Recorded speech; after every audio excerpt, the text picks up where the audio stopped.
situation is crazy. You know, it's something that I don't think can be fixed. So, and he doesn't want to play for an organization in the Cleveland Cavaliers. The Ben Simmons thing is a debacle. He has 4 years left on his contract. You know, the time was up. And stop the cap. KD, he's a runner. He's a track star. Wait, what leverage does KD have with 4 years left on his contract? Is this a Ben Simmons? bruh. Most times we see stars demand a trade with just 1 year left on their contract. They inform the team that they ain't signing a contract extension because they want out. The threat here is that they'll leave after next season is over and the team won't get anything back. Remember when Anthony Davis was seen as wild for demanding a trade with a year and a half left? That half was pretty important apparently. Man just sat out because the Pelicans knew with his glass body, he was gonna get injured. They had a point. Oh, no. No. Yeah. Ow. He was fined $50,000 for making the demand public. And the question was asked back then, is this good for the NBA? Can stars not honor their contracts? Fast forward, and the worst recent case was Ben Simmons, who set a new precedent by demanding a trade 1 year after he signed his rookie max extension. He also said that he was not going to play a single game for the Sixers, again, with 4 years left. And when the Sixers said that they would take their time, Ben Simmons kept sitting out. Eventually, he got traded for James Harden. Now, less than 1 year from that, Durant is forcing his way out with 4 years left on his contract. Yes, 4 years. He signed a 4-year contract extension in August last year after carrying the Nets in the 2021 playoffs, being one toe away from beating the Bucks. You're not that guy, pal. Trust me. You're not that guy. Without Kyrie and half a leg Harden. Help! And not 1 year later, he's demanded a trade before his extension has even started. NBA players keep pushing at the limits of trades and are playing a very dangerous game. And if this continues, all this is gonna come back to bite. If a player is pushing to move out of a city, it has enormous impact on all those other players. What is up, dudes, to that Spawners players? It's your boy MJ. NBA contracts used to mean something. Yes, players demand trades, but teams had no obligation to fulfill them. But before, players weren't sitting out games. The worst was Vince Carter choosing not to dunk in games until he got traded. I don't want to dunk anymore. Dunking's overrated.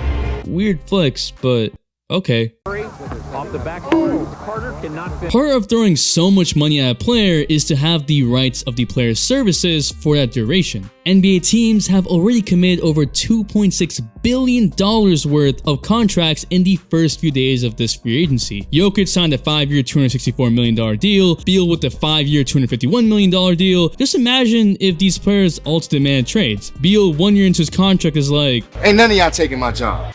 them kids, bro. says he got the bag, and now wants a chip. LeBron used a different tactic. Rather than signing a longer deal and trying to force his way out, he signed 1 + 1 year deals. Basically 1 year with the second year being a player option that he could opt into. Was this necessarily good for teammates? No, because they didn't know whether LeBron was committed beyond the season, teammates would have added pressure to do well, or management was going to trade them in a heartbeat to try to keep LeBron, or LeBron was going to say, I'm out because y'all stuck. They averaged 16 points last year in year 2. Still, this didn't devalue the definition of a contract and gave even more power to the players. The NBA came up with the Supermax in 2017. The whole point of the Supermax was to incentivize players staying loyal for their team for longer periods of time and sign longer deals. Players had to play 7 or 8 years in the league and still be with their original team unless they were traded. There were other requirements involving all-NBA team selections, MVP, DPOY, but this was basically reserved for stars in the league and allowed teams to offer 35% of the cap as a salary, leading players like John Wall getting paid $47 million in a season. And the funny thing is, Durant being traded doesn't impact his eligibility because he's being traded from a current contract. Anything's possible!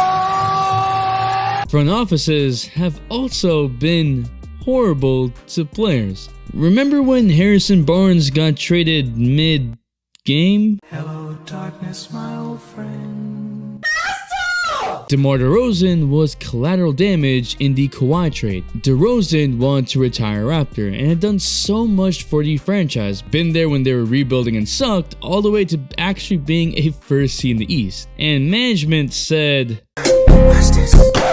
okay, sorry, you've seen the meme everywhere on NBA Twitter, but you still don't follow me. Man. Some of y'all may not even remember the last NBA lockout in 2011, when no one was even sure if there would be an NBA season. To simplify a more complicated situation, 22 teams had lost money in the prior seasons. Players were at odds with owners who were worried about guaranteed contracts. Players want a more flexible salary cap to keep earning more, while owners want a hard cap. The negotiations led to Kobe talking about playing for Italy, Durant's 66 points at Rucker Park. Actually, maybe this lockout would be really lit. Guaranteed contracts stayed with a slightly more rigid but still flexible salary cap with a harsher luxury tax. The current collective bargaining agreements expire in 2 years, and with one of the biggest stars in the NBA demanding a trade with 4 years left, we may see guaranteed contracts go away. Maybe for the money to be guaranteed, stars can't demand trades for at least 75% of their contract. However, currently, this sets a dangerous precedent. Stars can go wherever they want, whenever they want, meaning smaller market teams that already have a hard time attracting talent and keeping them will get screwed over even more. The Nets are allowing this to happen because they want to be seen as a destination that stars want to go to, a destination that treats star players right. They have no obligation to do anything KD says. He doesn't want to go to the Pelicans or Kings or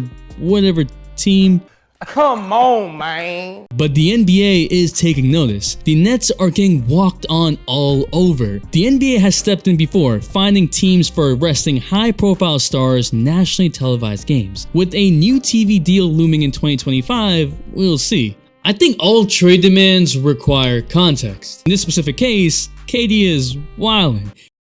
He signed a contract extension. He had a chance to leave. He had a chance to sign a shorter extension. Instead, he took guaranteed money after one of his best performances. And props to him, nothing wrong with that. But then to turn around and leave, man's a snake.